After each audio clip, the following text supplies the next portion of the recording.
Well, what better player could the Twins add to their roster for a show named Chin Music? We get Carlos Santana, and I think we should have Carlos Santana playing first base and Carlos Santana playing the national anthem before every game. I'm in. I am absolutely in. You guys know my affinity for Carlos Santana, my decades-long affinity for Carlos Santana guitar. And I will tell you that I have affinity for this guy, this switch hitting DH. Potential first base player. I just like the guy. He's got issues here and there with strikeouts and different things, but big power, big on base percentage, big league hitter experience. I think it's kind of a cool move for the Twins. I like it. I think how desperate teams are for like great promotional nights. Carlos Santana night would be huge at Target Field if you could have both appear on the field before the game and maybe have the musicians play and the players sing. That would be a great event for everyone involved. So I think it's a solid move. He was about an average hitter last year, coming off a couple years where he was not an average hitter. But the way the Twins probably will use him will probably allow him to be the most effective he can be. Because I'm guessing, what are we guessing here? DH and some first base, right? Yeah, for sure. I think he's a first baseman. He's a great fielder. Yeah, but I think that he's horse bleep from the left side, and he could platoon with Kirilloff. Kirilloff could bat lefty, and he could bat righty, and maybe he can DH a little bit when he's not playing first. But you're right. He's capable with the glove. But man, I mean, how many years do we watch the Twins play the Indians, and they wanted to turn Santana around to his weak side with their pitching moves? So I would imagine that Rocco and those guys would stay away from having him bat left-handed as much as possible. And he's an excellent fielder. Yep. So when you're facing a left-handed pitcher, it's going to be easy to run him out there as your first baseman. There'll probably be some matchups where you don't mind him batting left-handed, but he fits because the other first baseman is probably going to be a left-handed hitter, either Kirilloff or Julian, depending on how things develop here. But He's a very good fielder, and he's a very smart player. So I like it.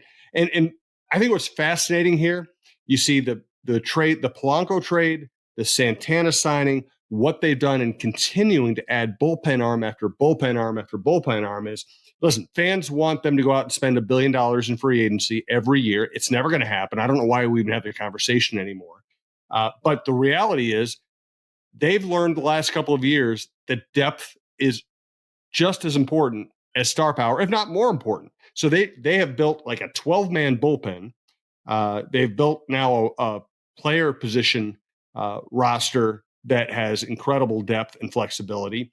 The only thing they don't really have in terms of pure depth is starting pitching. But I think the bullpen arm, all the bullpen arms kind of mitigate that. What do you think of that, LaVelle?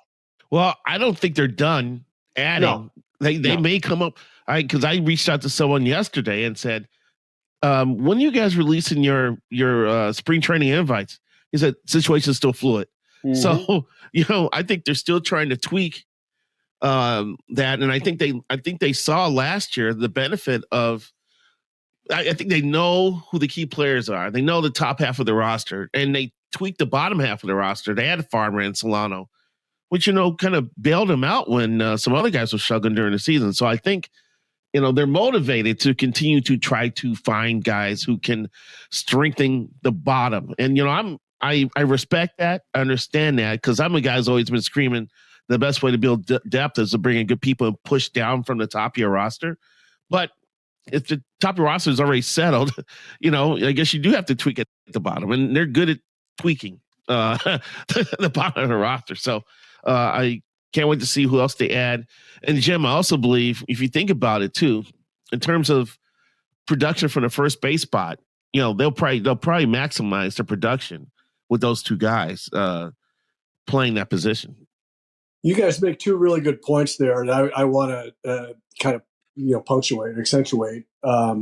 Jim, your point about the starting pitching and the bullpen is a really good one.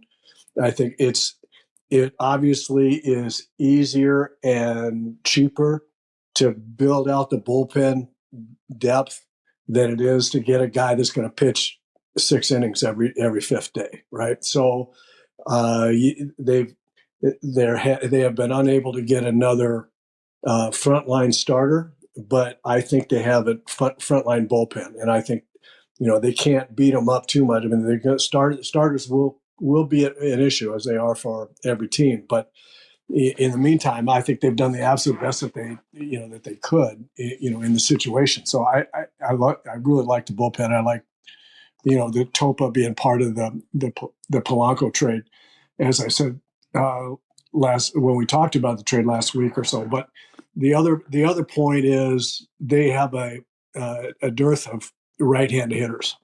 And Santana can hit right-handed. He can play a good first base, which you guys point out. It's an automatically easy platoon with Kirilloff if they want to do that, which gets 2 right-hand hitters in the lineup. Find a right-handed hitter to DH and play Santana at first, and then Santana can DH both sides of the plate. I know he's not been good left-handed, but I think that his presence, especially as a right-handed hitter, even if you're going to play, Kirilloff against a left-hander and Santana DH against a left-hander, it makes the lineup better. So, I mean, I think it's a pretty benign move, but one that will. And the last point about the good points you guys are making, it changed the team around when they got Farmer and Solano and Michael A. Taylor, and it wasn't just depth for injuries. Those guys really contributed, off the bench as well. And we've talked about, the Twins hadn't had that in a decade, and so I like the fact that it's addition to the starting staff by making the bullpen better. It's addition to the lineup by plussing up, as LaVelle says, plussing up the second half of the roster, and they get a right-handed hitter that can draw a walk, get a base hit for power, and play some first base. What's wrong with that? I'm just shocked that Rocco didn't insist they sign on a player named Trey Anastasio or Joe Fish. I mean, Fish. By the way, one more note before I actually introduce the show. I wanted to get right into the meat of the stuff here, but there's a big media personality in this town. He's on this network, and I once mentioned Carlos Santana to him, and he said, "Oh, the guy from Smooth." No way. Yes. It reminded me that there is a generation behind us that doesn't understand how great the pioneers were. Carlos Santana was a pioneer in kind of rock, jazz, soul, fusion, beautiful guitar playing. And some people think he's the guy who played with Rob Thomas on Smooth.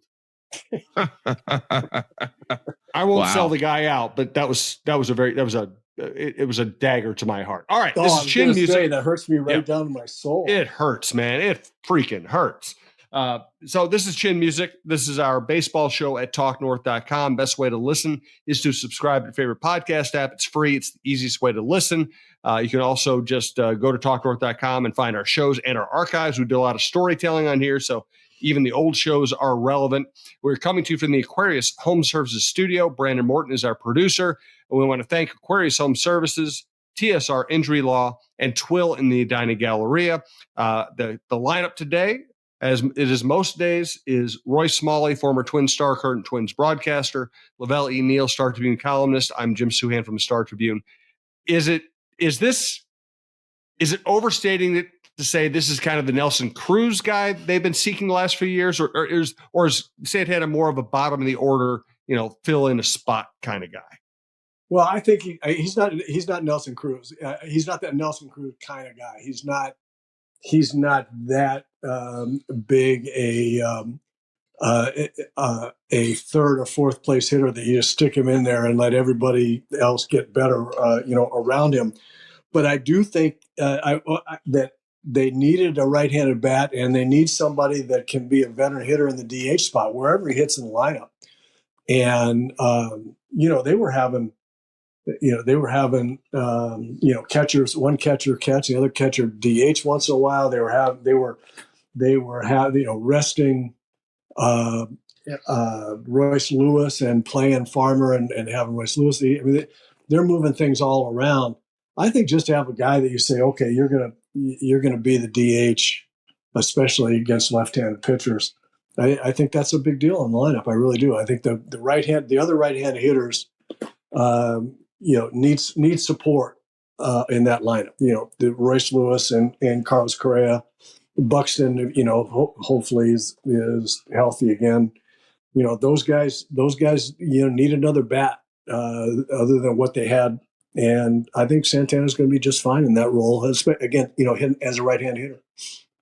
Yeah, when the move was made, I immediately thought about Roy, because Roy's been on here for the last couple of years saying they really never replaced Nelson Cruz. And I started trying to factor in, is this their replacement for Cruz? And I came to the same conclusion. He's definitely not Cruz, because he's not going to hit 40 homers and be a force. I'm curious to see where they bat him in the order, because he can draw a few walks along the way. Not as much as he did when he first broke him to the majors, but I still argue that if you get him in the right situation, in the right lineup, and get him realizing, how he can best help that lineup, he may be able to tick the walk number upward. So that would mean he could bat, in the top of the order. And the fact that he's a switch hitter helps. And maybe that's what the Twins would think about with him, having him bat second or something like that. So, so not quite Nelson Cruz, but he can still bring stuff to this particular lineup that they didn't have before this move was made. And so in that end, it makes them a better team. Although I want him to bat left-handed as few times as possible. He can still hit the ball out of the ballpark left-handed and draw a walk left-handed, both of which are really important in today's game. And as much as, we look at his numbers and say we don't want him to hit left-handed, they ran Joey Gallo out there to try, every day trying looking for a home, that one home run a week. And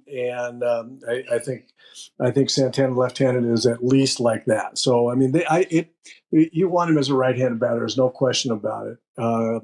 But in this lineup, he could get a little left-handed hitting resurgence as well. Yeah, and I'm looking at his OPS plus through his career here. It was 109 last year, which slightly above average. If you can do that again, that'll help the lineup. Yep. Last year, Kirilloff OPS against right-handed pitching 858, OPS in limited bats against left-handed pitching 482. What do you think this move means for Kirilloff? Do you mean listen? I've heard both publicly and privately so many different Twins official opinions on Kirilloff. At one point, they thought he was going to be the savior. Mm-hmm. Then there was a time they're like, does this guy even want to play baseball? And now they see value if he can stay healthy. LaVelle, where do you think they are with this guy right now? I still think they're kind of confused of what he can be, what he's going to be. And I think the injuries and the setbacks physically have given them pause for thinking that he could be a high-level productive player. Plus, the way he came back from those injuries, too, it seemed like they lingered with him longer, gave him cause for concern, but I believe, the issue was with a wrist. And, I will always defer to hitters because hitters' hands and wrists are extremely important to them. So if something's not right in that area, I can get where, they're not feeling as great as they possibly can be.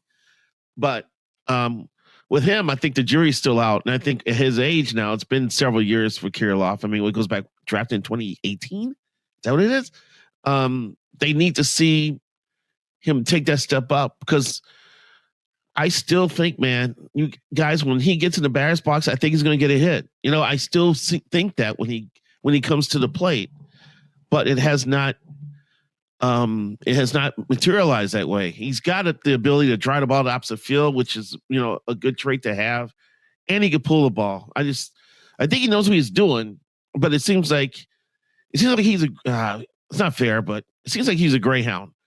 And the thing about a greyhound is they can run a race and they can win races, but if there's one little bump, they're going to spin it out of control. And that's what I worry about Alex Kirilloff. Yeah, the biggest surprise to me about Kirilloff, and I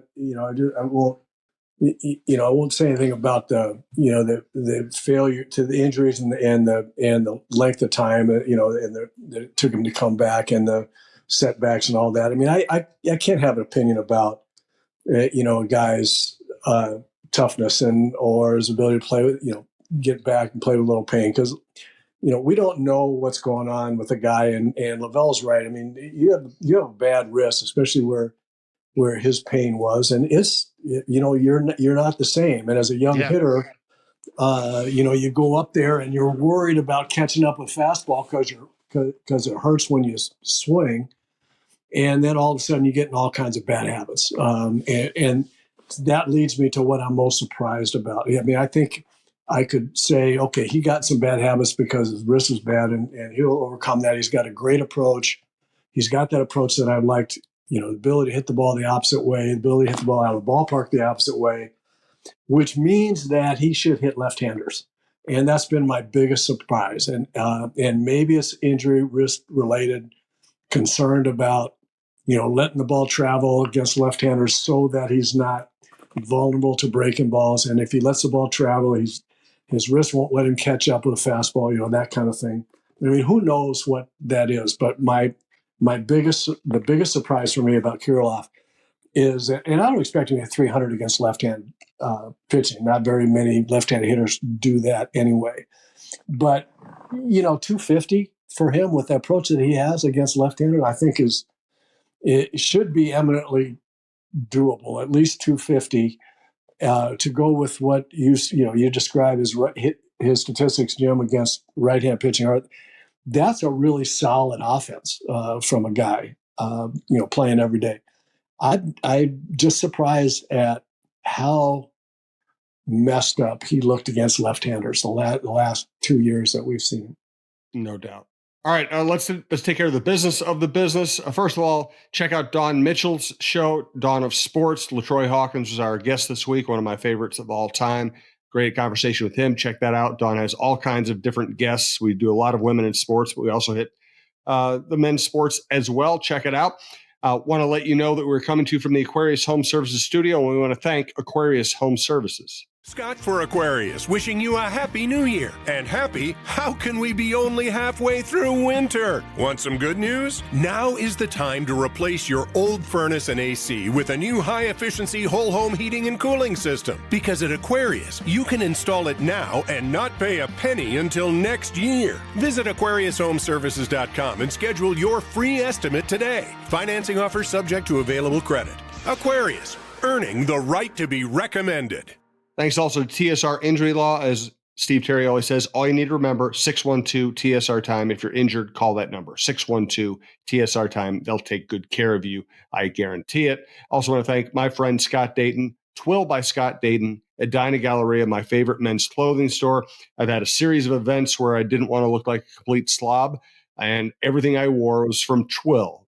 Beautiful sport coat, Stenstrom shirts, Peter Millar, Brax pants, belts. I mean, they basically dress me head to toe. So when when I want to look like not just a sports writer, I wear everything I bought at Twill.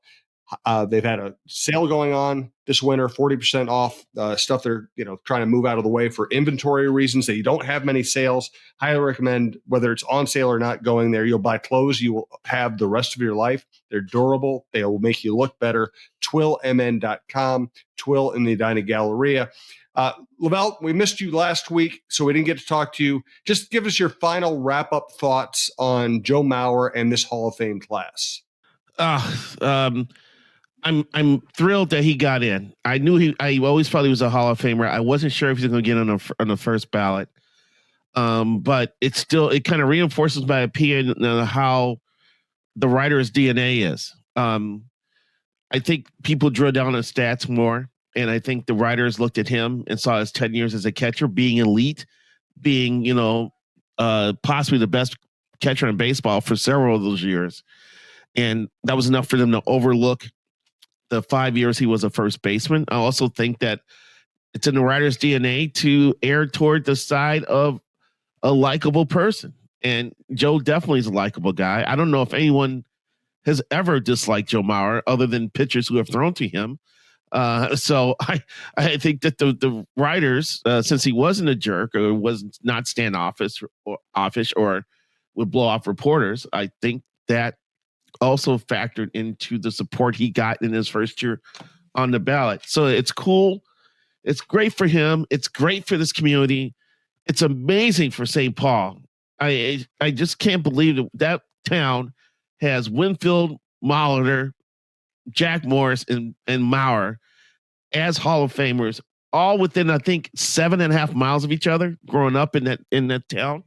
That's just amazing to me. So it'll be a great day. I would expect half the city of St. Paul to be in Cooperstown. This could be one of the biggest crowds in history, with all of St. Paul being there, and having covered the Hall of Fame when David Ortiz got in and saw how many Dominicans came there. And now that Adrian Beltre's in, I know Adrian's not Big Papi, but there's only like 5 Dominicans in the Hall of Fame. So, I mean, that's motivation for them to make a trek. It's going to be a hell of a celebration. I will disagree with one thing, LaVelle. I think Mauer's reputation among writers was that he didn't talk much, and when he did, he didn't say anything. And he was very good at not answering questions.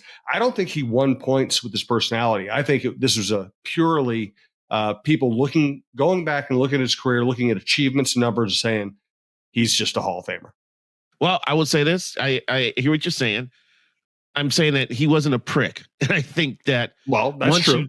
Once you covered Joe a few times, you just saw that he was a nice guy who was not that type of person to be provocative. And those people don't get frowned upon. Those people are more understood. All righty. Let's move on to this. We talk about the right-handed bat. Santana gives him another very good right-handed bat in the lineup. Am I wrong in thinking that if they get representative, healthy seasons from Buxton, Correa, and Royce Lewis, that solves the right-handed hitting problem? Roy? Well, it goes an awful long way. I mean, to solving that. If Royce Lewis is a real deal, he's got some things to work on. They started showing him inside fastballs and getting him out with sliders down and away. It's the classic thing that all young right-handed hitters need to figure out. But I think he will continue to make adjustments and continue to be able to figure it out. He's got such talent. And if you make a mistake, then he doesn't miss it. And he's got the kind of personality where he won't miss a cookie because he was sulking about striking out a few times in a row. I think he's going to be a terrific hitter. I would look for a big bounce back year from Carlos Correa. And if he has a normal year, those two guys will make a huge difference. Those two guys being more like who's what he's going to become, and the other one who he's already become. But the key to that is Buxton. I mean, let's just admit it. There's a huge offensive force from the right side of the plate that they have not had 120 games from in a season yet. Mm-hmm. And it's just, Royce Lewis is going to be terrific. Carlos Correa is going to be better. And he's going to have big offense potentially. The only way it even approaches solving the problem from the right side is not Carlos Santana. It's Byron Buxton playing 120 or 30 games some kind of way. Right. I mean, I agree. I think if those guys step up, especially Correa and Buck, I will put Correa in that spot too. And credit to Carlos, he admitted that he started swinging a bat in November this year because he wants to get to a point where he's comfortable at the plate. It was never comfortable in the plate. And And you look at the numbers here, and I do believe there's a correlation between OPS and OPS plus, because usually most guys who have OPS around 800 also have like about a 120, 125 OPS plus. I mean, Buxton and Correa were both under 100. Correa was at 94, and Buxton was at 98. Kirilloff actually was 117. Believe it or not, I mean, that's not bad. He crushed righties when he was healthy last year. Yeah, OPS is 793. So, yeah, there's my correlation right there. If you get Buxton and Correa to raise their games to where people expect to raise it to levels where people expect them to, this live's going to be hard to beat. It's going to be hard to pitch to. There's not going to be a lot of safety spots there. I mean, Ryan Jeffers had a 134 OPS last year, and he made some adjustments and figured some things out. So, and Buxton has had OPS pluses. My God, in 2021, he had OPS plus of 171. And in 2022, when he made the All-Star game, it was 133. If he gets back to 120, that's huge for this offense. Correa, too. So, this offense still has upside and bounce back ability. Of course, over the course of a season, other people get hurt. But I think when those two guys, Correa and Buxton, are not operating at the levels they are expected to, it really hampers offense, because they wanted those guys to be in the heart of the lineup. So those guys getting back to what they can be would be huge. No doubt. Hey, next week, let's talk about whether Torrey Hunter is a Hall of Famer. Let's get deeper into Roy's characterization of Royce and what he's going to have to do mechanically to deal with how he was pitched last year and what his upside is. And let's ask the question, will baseball go to Las Vegas, and will it work in Las Vegas? For today, let's get a final thought from each of you. It is Super Bowl week, so we can talk Super Bowl football. You can talk more baseball. I'll start it off. Give you a second to think about this. I'm glad the Royals signed Bobby Witt. I think it's great for the division. It's great for baseball. It's great for the Royals. I love the Royals organization. I was at school at Missouri. I'd pop over and watch games there. I loved what they put together in their glory years. I loved George Brett. I loved Dan Quisenberry. So for them to spend a lot of money to keep their rising young star, it does my heart good. All right, let's go to LaVelle. Well, since you brought up the Super Bowl, it's funny because I'm actually writing I think you are too, Jim. I'm writing a Super Bowl column for Sunday's paper, and they actually talked to Paul Gunther, who beat Pat Mahomes twice when he was the defensive coordinator with the Oakland Raiders. Mm-hmm. Right? Yeah, Oakland Raiders. God, I get confused with how many towns they're at. And then I'm actually calling Brad Childress after I get off this podcast to get his thoughts on Mahomes, because now they're talking in terms of, is Mahomes like the next Brady? What does it take for him to be considered on the same level as Brady? I'm going to argue that he's already at that level, and we get too wound up over guys who have won championships as determining factors and how great they are. Mahomes is great. He has made himself a quarterback who once threw bombs to Tyreek Hill all day and now can throw underneath to other guys and watch them make plays. So I think he's just the most well-rounded quarterback in football. What do you got, Roy? I love, the playoff football. The two conference games were phenomenal. The two best teams have advanced to the Super Bowl, which is great. And I want to talk quarterbacks too. And I agree with everything that LaVelle said. I think Patrick Mahomes is already Brady caliber. Whether or not he wins that many titles is dependent on so many things beyond his control. And when it got to be beyond Brady's control, he said, "Screw it, I'm going to Tampa Bay." I mean, that was the biggest indication to me that, you can't win all the time because other factors get in the way. Mahomes is maybe the most exciting quarterback for me that I've watched.